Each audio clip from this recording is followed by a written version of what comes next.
Are you wanting to make your own molds like these? What I can do is show you exactly how. First, you are going to need Silhouette Business Edition.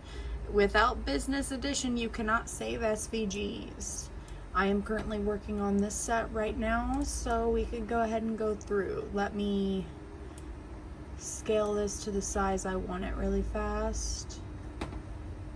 I'm just using my previous ones to help me so I don't have to type everything in over and over again. So they're on average all the same. So here's the first one. I'm going to go ahead and go through and do offsets for it first, which would be over here where the star is. You click offset, and then for this specific one, I only want it to go very slightly larger than the back piece, which for some reason is doing some weird stuff though. Okay, let's see, there we go.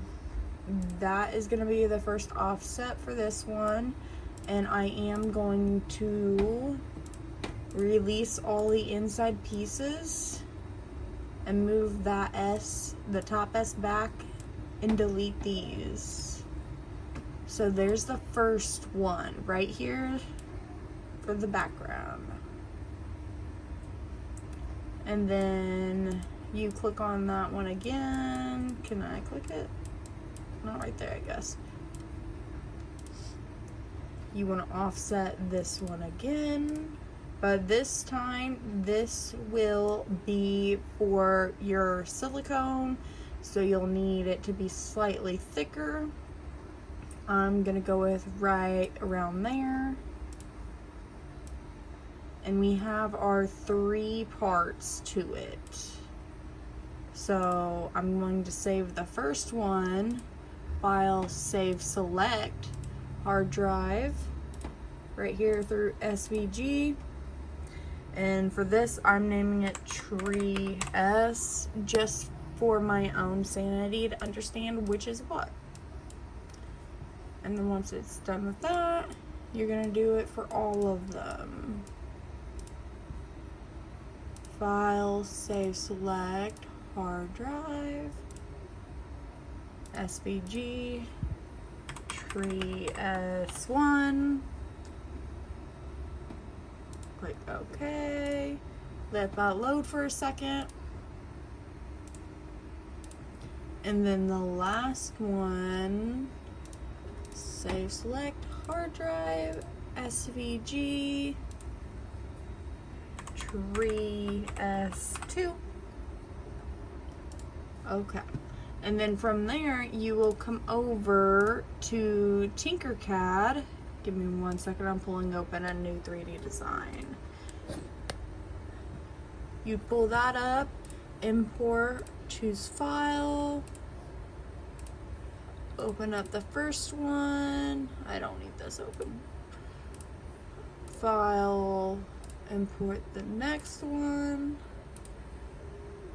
and then choose file, import the next one. Now I understand these are all out of place, but that is completely fine. I'm just gonna bring them to the center, and up here at the top where this button is, it'll allow you to make them all centered. I'm going to take the grid off on my bottom to make this easier also. And then the quality for the bottom, I raise it all the way up. And then I drop this however low I want for the base, because this spot just needs to have a layer where it'll hold the silicone pretty much. I copy that, and then I go into default and do an outer line, and I change this to 0.05. I find that is my favorite thickness for the outline, which this time it looks thicker for some reason.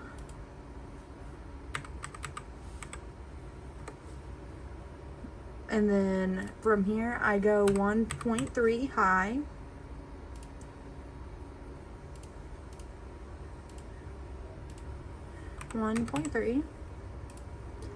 And then let's see, is this? Yeah. Oh, don't want to do that. Let's move that one out for now. This one, get quality up again. Move this up to 1. And then this one, bring it back. Probably should bring that up first.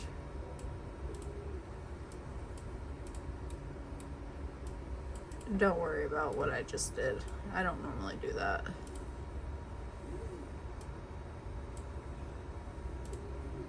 Mark it down to 0 so it won't be too high. The quality, it really depends on what you're wanting, but let me go ahead and center this again, because you don't have to worry about it being directly on top. You just need to make sure it's centered. Okay, so for the detail, this is where you would get it.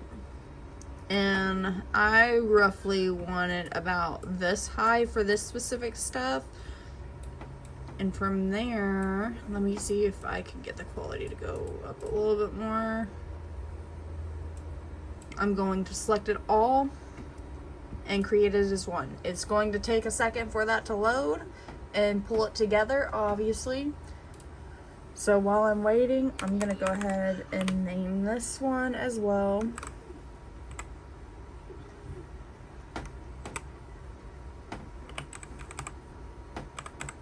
And this would be the mold. You just gotta wait a second for that to load.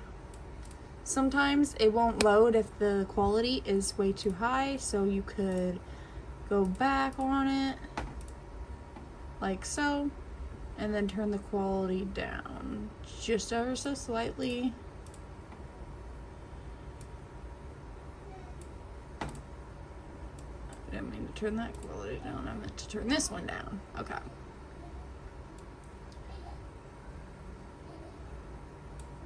And then from there, click it all and let it try to go again. Give me 1 second while I let this do its thing. And here it is. This is the final product for it. It's just the right thickness for a Freshie mold, and it'll work just the same. All you got to do now is export STL and then go to your 3D printing spot with everything else, and you would just go to file and import and add it to your thing. I'm currently working on this set as we speak. It is already available if you guys are interested.